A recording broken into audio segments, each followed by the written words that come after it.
Hi guys, this is a quick video for you, a little reference video. A lot of people have asked me to do this. I kind of feel obligated to do it as well.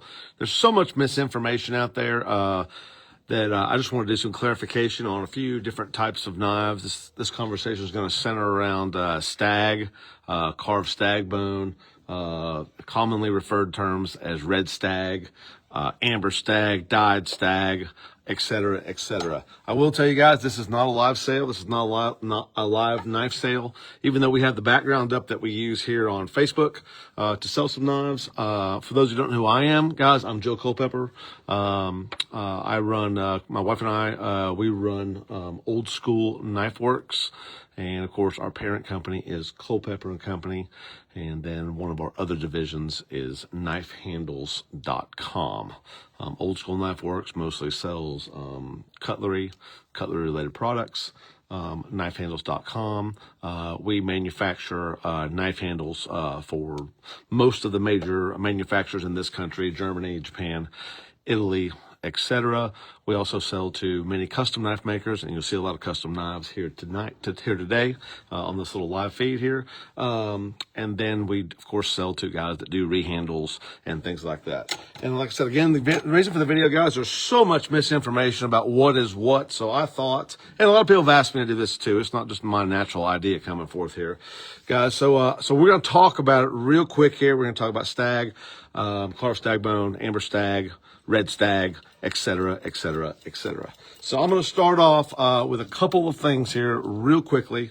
I'm going to start off with a piece of natural stag, commonly referred to as sandbar stag. And this is the stag that used to come out of India that has now been embargoed since 1998. Yes, 1998. I know that seems like a long time ago, and it is a long time ago. That is when the last stag of sandbar variety was pulled out of India. Now, there are two different types of stag that were pulled out of India. Number one is sandbar, and number two is called chital deer. Now, as far as the knife handle business goes, as far as cutlery companies goes, all of these types of stag got grouped into one group under the umbrella of quote unquote stag, or more commonly referred to as sandbar stag. But sandbar stag, generally the terminology does include chital, even though that's technically incorrect. But technically, the stag that used to come out of India, there's some chital deer in with sandbar. And that is a piece of sandbar stag. It has many different varieties, many different textures. This one's got a little bit of popcorn. It's a little bit linear, etc. But this is what people commonly refer to as sandbar stag. Now, I'm showing you a couple slides. I've got a few knives here for examples as well. But this is in the natural variety. So when you sand into this darker surface here, you get this creamy sort of white color. It's very common. This is the most commonly seen stag out there in the marketplace.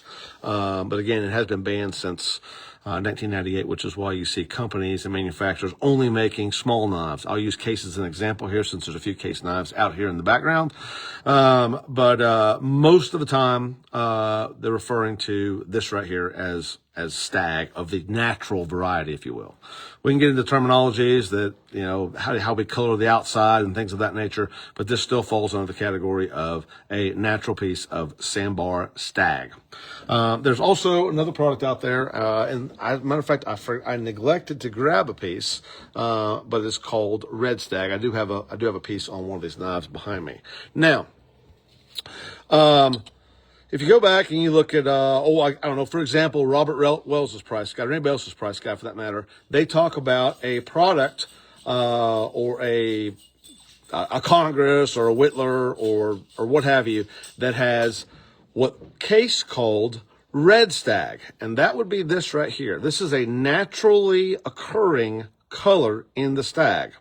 So when you sand just under the surface, I don't know if you can see this right here, guys, but if you look at the edge here, you have a very small, probably less than a 1/16 of an inch area where this has a nice little amberish color just under the surface of a stag. You can really see it right there pretty good. You see that's about a 1/16 of an inch thick, maybe even a hair less. But you see that color right there. That occurs naturally. Now, there's two things that make this occur. There's a bush and I won't get into a whole bunch of detail here, but there's a bush that this animal would rub against, and it would naturally color this. Also, the blood from the velvet. When deer were trying to shed their antler, a lot of times there would be some bleeding, and it would absorb into the exterior surface of the deer antler. And so that's how you get this color right here that penetrates. Now, this is not very common. In fact, it's very uncommon. I would say maybe 1 out of every, and this is a guess here, guys. I don't know. I don't have any scientific fact behind me here.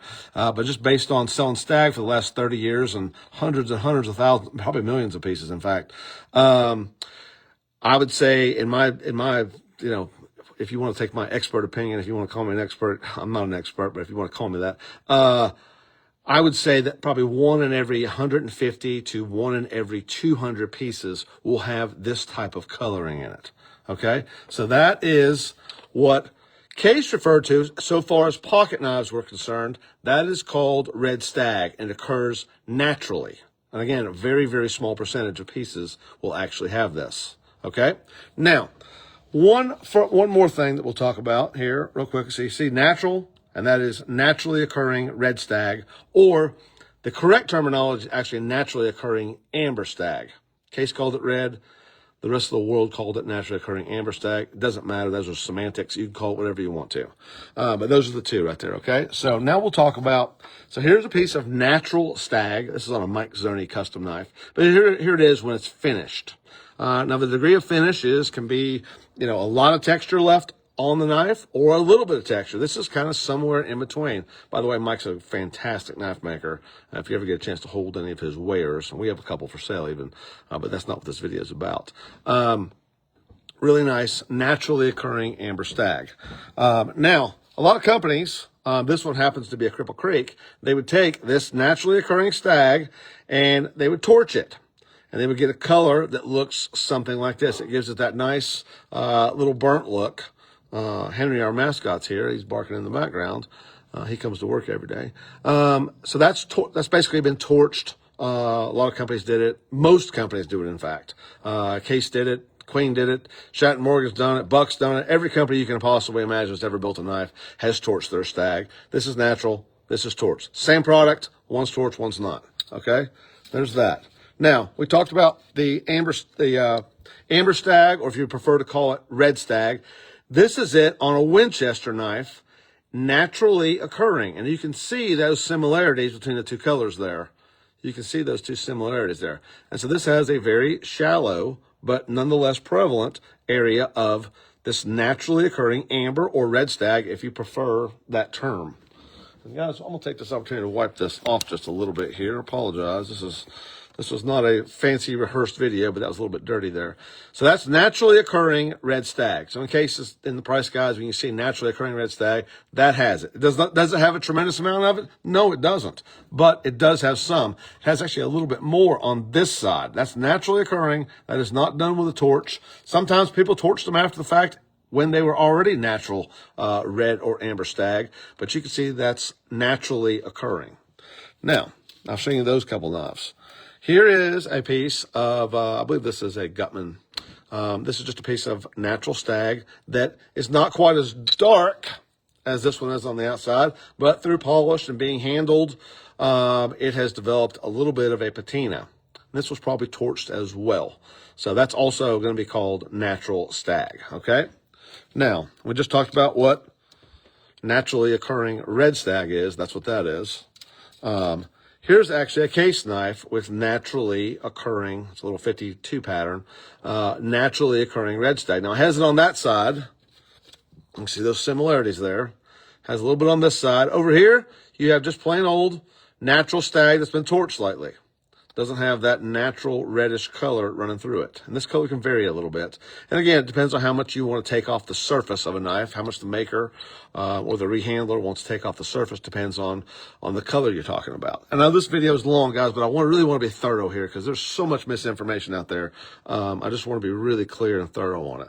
So that's naturally occurring stag on a case knife. It occurs on all kinds of pieces of stag. They used one there. This side had just a regular piece of stag that was torched. All right. Now, Case, modern day. This is what Case makes now that they call red stag. In fact, we're involved in the manufacture of this color for Case's stag. We also manufacture some of our own colors. We manufacture this color in-house, and we call it, the name of it is called Sunset. Exact same product. Case calls it red stag. We call it Sunset. I think Sunset's a little better terminology just because it eliminates some of the confusion. Whereas an antique red stag knife, which is that one, versus the modern day. This is a 1997, but nevertheless, we call that modern day. So that's red stag. Now, this is a colored product. This was a piece of natural stag that had our red stag or Sunset treatment done to it. Okay, so that's what that is. That's what Case makes now. Very popular. It's mostly being made on little knives, tiny toothpicks, baby docks, etc., etc. Okay, so that's what that is. All right, let's move on. Now, this is one of the biggest things. This knife right here, I believe this is a Humphreys, Man Humphreys.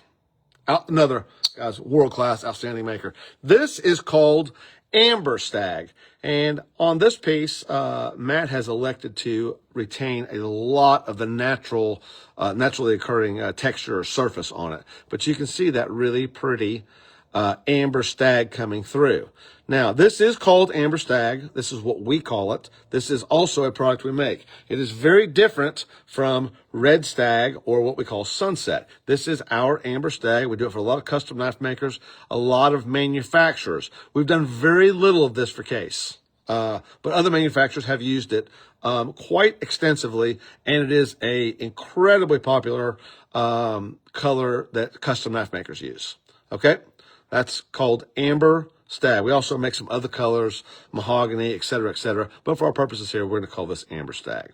Okay, that's amber stag. Now, here is a piece of amber stag still in the slab form. And again, not most of the texture is retained here, but you can see that pretty color and how that color will fade from black all the way down to a very faint or lightish color yellow. So you can see that is the exact same product there, different pieces, but obviously the exact same product. That is called amber stag. Now, a big misconception out there and a common term in the marketplace is for people to call this red stag, and that's fine.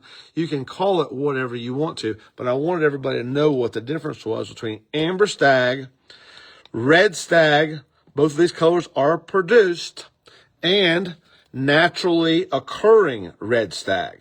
Three very different things there, guys. Three very different things. All right, so I hope that part's clear, and I hope you're less confused than you were a moment ago. Now let's talk about one more thing. Guys, this is called carved stag bone. It's another product that we were probably the first ones to ever create this through a company called Macecraft, which they were in the supply business as well. And what we were trying to do is we were trying to come up with replacements for natural stag. And so this is the product that we came up with. This is a product, matter of fact, we made this for Case we didn't make this one. They've since moved on to other manufacturers. But this is called vintage bone. We would call this carved stag bone. It doesn't matter what you call it, as long as you know what it is. But that's vintage bone. Now, this product right here, on this handle right here, is identical to this. It's identical to vintage bone. This is called 6.5. The only difference between vintage bone and 6.5 bone is this is torched in the exact same method we talked about a little while ago on regular stag, torched. So those are the same thing, same treatment. This is a natural piece of stag that's been torched. This is a piece of carved stag bone or vintage bone or 6.5, whatever you want to call it, that has been torched as well. You can see the similar look there, okay? Now, here's where a lot more confusion starts to come into play. This right here is also vintage bone that we made for a company named Canal Street Cutlery. This is probably 2005, 2006. And this carved stag bone, or if you want to use a Case term, vintage bone or 6.5 bone, same exact product. But this is bone, but it has been colored in the amber color much like the Matt Humphreys knife here. This is Stag, dyed amber. This is carved stag bone, dyed amber. Now, this is a point I really want to hit hard, guys. A lot of the Shatton Morgan products, a lot of the Queen products, a lot of Canal Street products, and many, many other companies as well, including Japanese companies, German companies, a few Italian companies. I think Buck used this for a little while. There's several others. But guys, this is not red stag. It is not amber stag. It is amber carved stag bone. And a lot of the Shatton Morgans that you see will on the box, they'll say ACSB. That means amber carved stag bone. If you want to call it red stag, that's fine. Red stag bone. But guys, don't call it red stag, because it's not stag. It's bone that's been created to look like stag. Okay, that's a big one. Here's a custom piece with the same exact product on it. And you can see he took a little less off the texture than Canal Street did, but nonetheless, that is also, and I know I'm beating a dead horse here, this is also amber carved stag bone, not stag. Okay, not stag. Big difference. Especially if they look the same on both sides, there's a pretty good chance that it is actually bone and not. Come over here. This is a piece of stag. A little different on that side. A little more linear over here. Big difference, guys. Big difference. Don't pay up for amber carved stag bone when you think you're paying for amber stag. Stag's a lot more expensive than bone is. It's probably double or triple the price. All right, guys. I hope that is helpful to you. If you have any questions, comments, curse words, guys, holler at me. But I hope that was somewhat educational for you. Again, a lot of guys have been asking me to produce this video. If you have Quentin, I'll leave this post up. I don't know how long Facebook will allow it to stay up, but we will post the video to several of the groups as well. And I hope that was educational, guys. I know that was a little bit off the cuff, but I wanted to explain some of the differences between stag, red stag, naturally occurring red stag and or amber stag, and the color amber. So if you have to watch this video a couple times to really get it, you might have to do that. It is a little bit on the confusing side, I know, and I hope that you're less confused than you were before. If you're not, I apologize. But guys, we'll see you out there. You guys behave yourselves. Take care. Hey, if you happen to come see us, I'll do a shameless plug right here. Guys, come see us, Old School Knife Works, or online, oldschoolknifeworks.com. Lots and lots of knives, lots of these handle materials that we're looking at right here. If you happen to, since we're on Facebook right now, guys, if you happen to catch one of our Facebook shows, we normally run on Mondays and Thursdays, 5:30. Lots and lots of good knives. A lot of knives just like you're seeing here. We run those every night on Facebook as well as the website. Facebook's not the biggest part of our business, but it is a part of it. Guys, thanks very much for tuning in. Take care. Behave. Shoot me your questions after the fact. I'll be happy to answer them. Guys, take care very, very much.